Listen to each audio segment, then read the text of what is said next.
Assalamualaikum warahmatullahi wabarakatuh, teman-teman. Sekarang tanggal 15 Mei 2023. Ketemu lagi dengan Faiz Vlog. Hari ini kita seperti biasa daily vlog, sambil diskusi, sambil riding atau disaring. Kita mau bahas apa nih, teman-teman?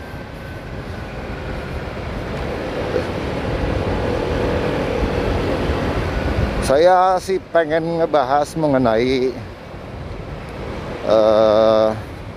knalpot brong. Knalpot modifikasi. Kalau bahasa knalpot brong kayaknya kasar banget ya. Knalpot modifikasi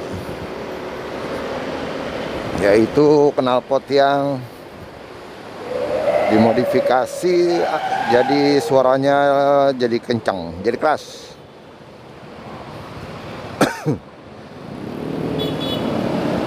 Tuh kayak di depan. Jadi setiap pabrikan ketika kendaraan atau dalam hal ini adalah sepeda motor, dari pabrikan itu sudah standar untuk suaranya. Knalpot atau gas buang itu mempunyai kekencangan suara apa kekerasan suara nih. Itu punya standar sendiri-sendiri. Akan tetapi sesuai regulasi untuk tidak polusi suara, tentunya suaranya halus-halus. Bahkan untuk electronic vehicle atau sepeda motor listrik itu tidak ada suaranya, untuk tidak menjadi polusi suara. Kenapa sih kalau dibilang polusi suara? Supaya tidak mengganggu kenyamanan orang lain, tentunya gitu ya.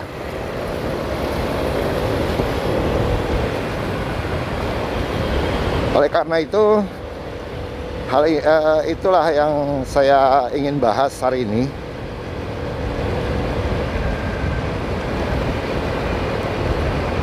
Pembatasan kekerasan suara kendaraan bermotor itu tentu ada regulasinya dari pemerintah atau dari badan otomotif nasional maupun luar negeri.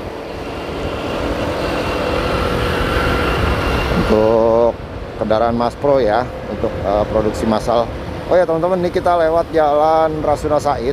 Kita berangkat hari ini lewat jalan Rasuna Said. Nanti kita belok di jalan Imam Bonjol. Ini bisa kita lihat di Rasuna Said nih, kan seperti ini nih kondisi jalannya, teman-teman. Tambalan-tambalan bumpy.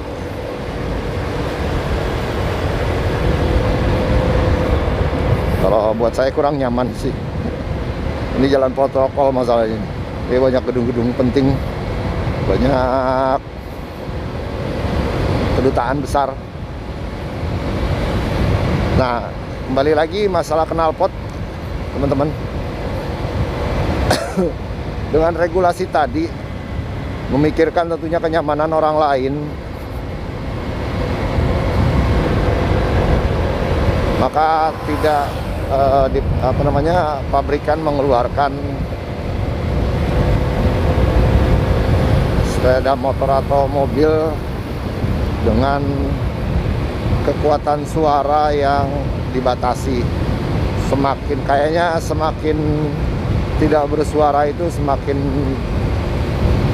baik kali ya untuk sisi polusi suara. Tapi ada ya moge atau ya kelas-kelas moge lah. Untuk segmen motor gede itu mengeluarkan saluran gas buang atau knalpot dengan suara yang menggelegar. Tentunya moge kita bisa pahamin. Orang-orang yang punya moge kan rumahnya di kompleks, dan mereka juga yakin tidak motor moge mereka tidak digunakan untuk berkendara harian, paling hanya untuk hari Minggu, Sabtu atau Minggu hari libur untuk touring, untuk kontes, bukan kayak motor kita yang buat harian kerja.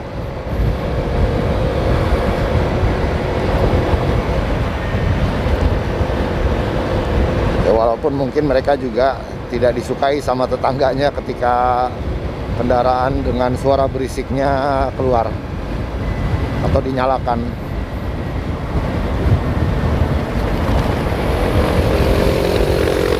Yakin sih saya nggak ada orang yang suka suara berisik. Pengennya enak dengar tidak ada suara-suara berisik. Ini nggak boleh belok langsung nih teman-teman, jadi kita muter balik nanti.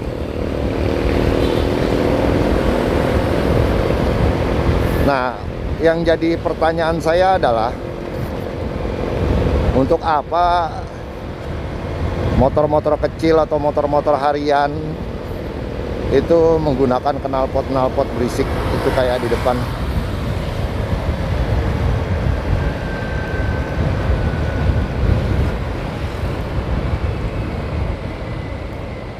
Memang ada ya yang merek-merek knalpot besar harganya mahal, suaranya juga berisik. Ya model boleh katakan kayak Akrapovic gitu ya. Tapi saya juga belum pernah nyoba, belum pernah ngerasain kayak apa. Tapi dari beberapa kawan yang menggunakan dan klaim dari pabrikannya Akrapovic itu menyatakan saluran gas buang mereka atau knalpot itu mampu menaikkan horsepower atau kemampuan kecepatan sepeda motornya itu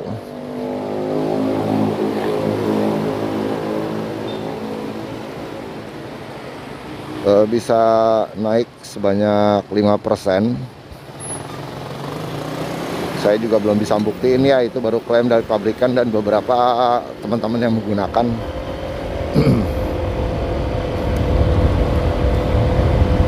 Tapi tentunya dengan harga segitu saya yakin sih sudah ada pertimbangan, dan rasanya juga digunakannya juga tidak buat harian. Bila aja kali knalpot di atas 10 juta buat harian, kayaknya rada-rada nggak mungkin. Ini kita sampai di Taman Suropati teman-teman. Posisi kita di Taman Suropati.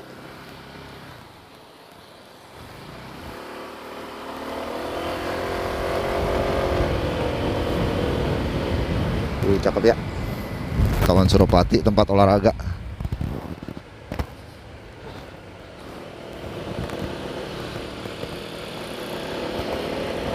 Nah, kalau yang motor-motor harian itu dengan knalpot yang berisik banget, ini saya konteksnya berisik banget ya, itu gunanya apa gitu yang berisik banget, nembak-nembak. Kalau kecepatan rasanya nggak ada pengaruh apa-apa, karena saya selalu menggunakan knalpot standar. Saya lebih suka knalpot yang suaranya kalem. Kalau yang di depan ini 2 tak maklum lah, memang karakternya 2 tak begini, tapi itu pun udah modifikasi juga. Kalau zaman saya bilang itu knalpot bobokan. Dia juga sama nih untuk tipe R-Racing, ada dulu knalpot kolong, bahasa anak-anak itu knalpot kolong. Itu juga menaikkan kemampuan kecepatan motornya untuk ereking, dan suaranya rasa saya tuh lebih adem, lebih bulat walaupun berisik, tapi di kuping nggak sakit. Kalau yang abal-abal itu kan bangunin orang tidur sama nyalain alarm kendaraan lain. Kalau teman-teman bertanya kenapa saya lebih memilih knalpot standar, kita nggak tahu, kita sering menggunakan sepeda motor itu di daerah-daerah tertentu. Kita masuk-masuk di area-area gang, jalan-jalan sempit. Saya nggak bisa mendoktrin ya, tapi teman-teman bisa bayangkan sendiri. Dengan knalpot berisik kita masuk ke jalan-jalan kecil atau gang-gang kecil, itu rasanya kayak gimana? Risih banget, kita sendiri juga risih gitu. Belum kalau diomelin orang karena berisik. Nah, artinya kalau kita tidak disukain di situ, kita harusnya kan berpikir ya, kenapa sih kita menggunakan knalpot brong? Buat apa gitu? Ini kayak di jalan-jalan umum. Kalau MotoGP, motor balap gitu kan mereka lebih di sirkuit ya. Terserah dia mau sekenceng apa, kayak suaranya nggak ada yang urusan. Memang kebutuhan balapnya juga. Nah, kalau motor harian dengan knalpot berisik itu pengaruhnya apa? Ini saya pernah kok dengan motor standar saya seperti ini. Itu ada apa namanya, knalpot motor dengan knalpot yang berisik. Itu cuman di dekat saya cuman gitu aja, tapi ngelewatin saya juga pelan. Akhirnya saya saking sebelnya saya balap dengan mudah. Dan dia nggak ngejar-ngejar, nggak bisa ngejar, nggak tahu emang nggak mau ngejar, tapi dari suara jeritan motornya tuh itu RPM-nya udah tinggi. Ini yang saya tangkap ya, RPM-nya udah tinggi. Tapi nggak bisa ngelewatin saya, kan kocak. Lucu gitu, menurut saya sih jadi lucu. Ini orang dodol banget sih. Berapa kali saya coba seperti itu. Jadi gunanya apa lu pasang knalpot brong? Kencang enggak? Kencang sih suaranya, larinya mah enggak. Jadi apa yang lu mau tunjukin di sini? Suara berisik doang, membuat gangguin orang doang, kan aneh ini. Kalaupun memang bisa menaikkan horsepower atau kecepatannya seberapa sih, orang hargainlah orang lain gitu loh. Atau saya pernah juga sih beberapa kali nemuin knalpot modifikasi, tapi suaranya masih bulat, masih adem, kayak teman-teman anak-anak Vario tuh, modifikasinya suaranya masih enak. Ada juga yang kurang ya, tapi rata-rata saya temuin itu knalpotnya anak-anak Vario tuh enak-enak suaranya, bulat, nggak yang tak, nggak yang nembak-nembak gitu loh, dia bulat banget. Itu saya masih toleransi lah, masih enak itu mah. Ketika masuk jalan kecil atau masuk gang masih enak dia, tapi ketika di jalan raya dia ngebut, itu berisik silakan, karena di jalan besar gitu. Walaupun di situ juga banyak orang lain yang rasa terganggu, iya juga, tapi lebih baik lah.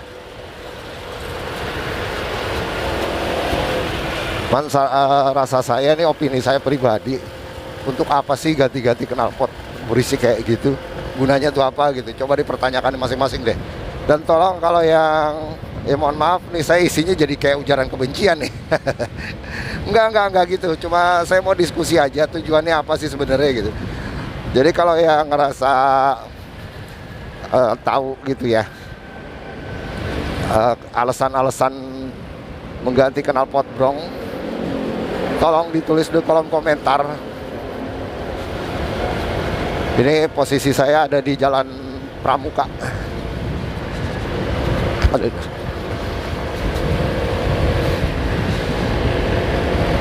Serasa dulu baru-baru masuk kerja, baru-baru punya motor,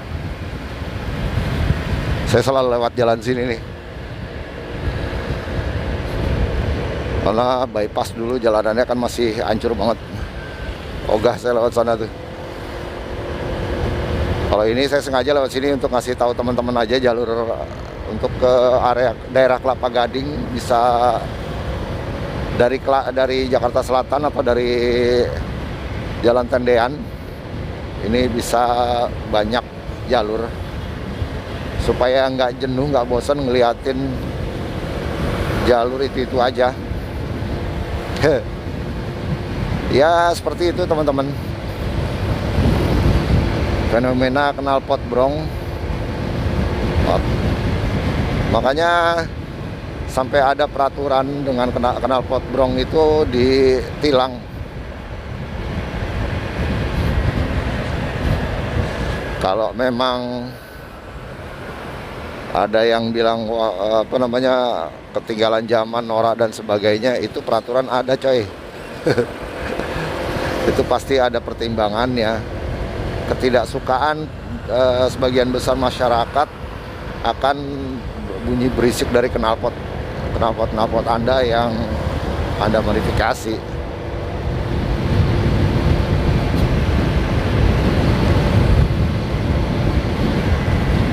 Ya kayak seperti itulah.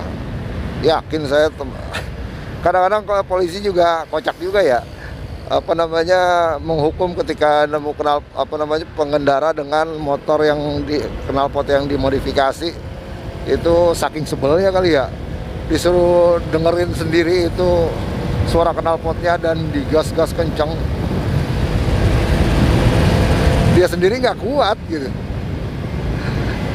Orang itu sendiri nggak kuat untuk dengerin suara knalpotnya sendiri. Ya kan lucu, kalau emang begitu lu nyuruh orang denger, lu sendiri juga ogah dengerin kan gitu ya. Tolong deh teman-teman bisa dipertimbangkan, kalaupun iya mau ganti knalpot yang modifikasi, tapi yang lebih baik lah, yang suaranya lebih bersahabat, enggak yang nyakitin telinga orang lain. Jadi saya ngomong begini juga salah satunya karena ketika saya ngerekam, saya nge-vlog, kita lagi bicara, suara berisik itu bikin suara saya jadi nggak kedengeran di audio. Nah ini nih salah satunya nih. Kalau dipakai entah gunanya apa itu. Ini lagi nih, cuman begini doang jalannya. Apa coba?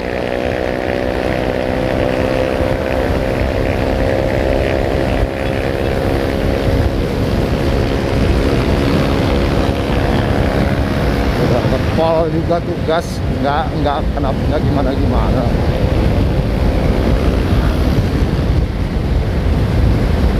Masih bisa lebih kencang kok motor saya, cuman sayanya aja yang jaga-jaga, nggak berani lah. Udah tua, jangan kencang-kencang naik motor.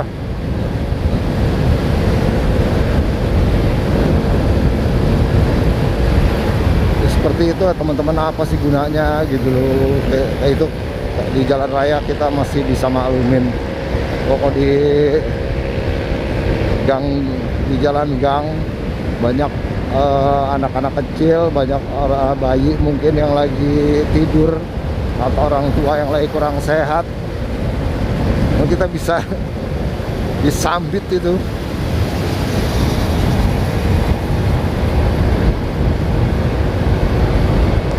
Kemudian juga namanya di gang ya kan, banyak motor parkir itu. Rata-rata kan udah ada alarmnya. Itu kalau motor begitu lewat tuh alarm bunyi semua.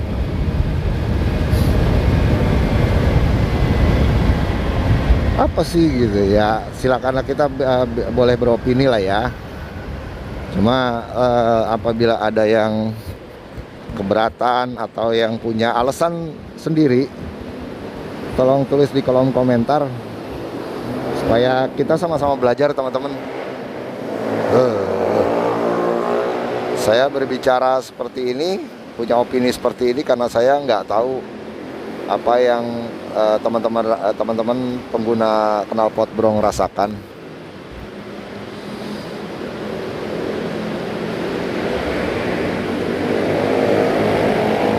Ada juga sih teman saya, waktu itu saya tanya beberapa, itu alasannya karena kalau knalpotnya adem kayak yang saya pakai gini ya, standar, itu bikin ngantuk.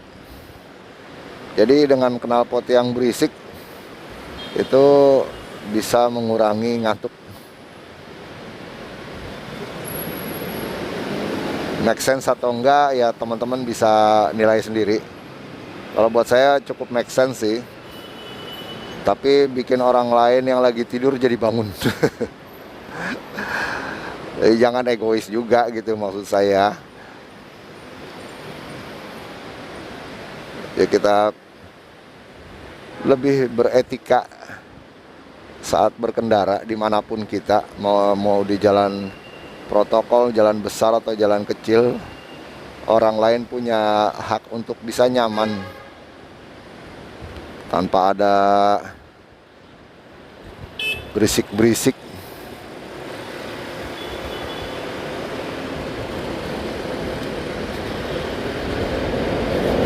Yuk, kita udah masuk ke jalan Pedongkelan.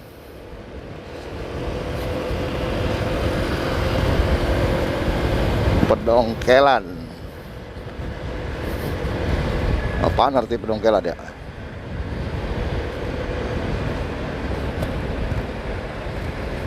Aduh. Aduh.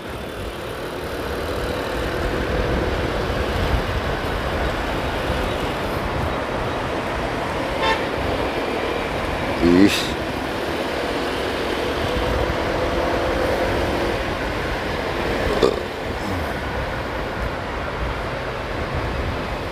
Oke. Wah, ini kayaknya saya juga udah agak siang nih. Ini tadi jadi saya agak jadi kesiangan, teman-teman. Tadi udah start jalan. Mau kemana sih, Mas? Kita start udah sama, tapi di jalan tadi begitu saya nyalakan kamera, kok nggak nyala-nyala. Ini saya agak deg-degan juga nih, takut kamera ada kenapa-napa nih. Kamera saya nyalain kok nggak bisa-bisa.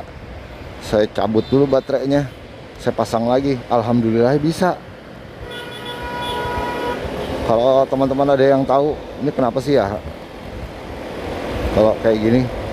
Ini karena saya yang saya beli bukan garansi Indonesia nih, masih garansi internasional.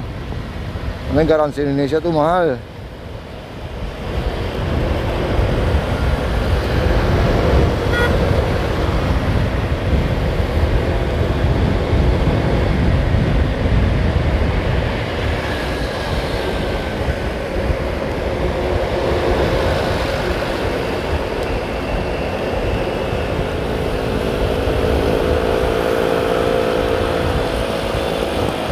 Oke teman-teman, kita masuk ke Jalan Kelapa Gading. Kalau Boulevard agak di yang depan lagi ya. Ini entah nih jalan apa nih, saya nggak tahu. Tapi di sini ya deket. Dulu ini dipanggilnya apa namanya, kita sebutnya Goro. Tapi sebetulnya nama jalan itu apa ya, nggak ada sih. Nggak ada plangnya, nggak ada papannya. Oh, ada Bos Food. Kalau nggak salah memang Goro nih di sini nih. Goro itu apa ya? Kayak hypermarket gitu ya.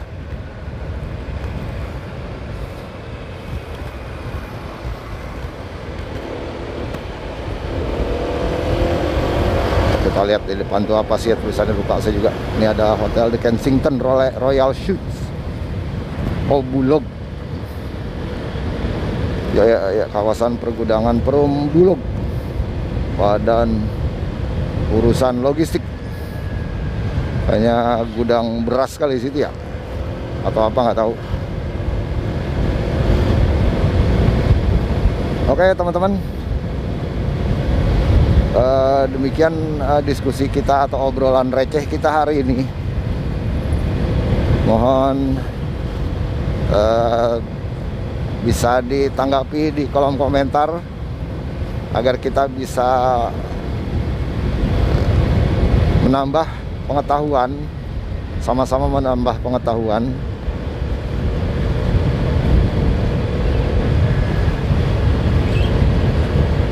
Ini pagi serius nih, dingin loh anginnya. Ntar siang panas nih. Ini pagi dingin. Jadi supaya kita nambah pengetahuan, mohon bisa opini-opininya juga bisa ditulis di kolom komentar supaya kita bisa menambah pengetahuan demi lebih baiknya kita sebagai pengendara secara pribadi dan bermanfaat bagi orang lain. Terima kasih teman-teman. Faiz Vlog undur diri. Terima kasih. Wassalamualaikum warahmatullahi wabarakatuh. Bye-bye.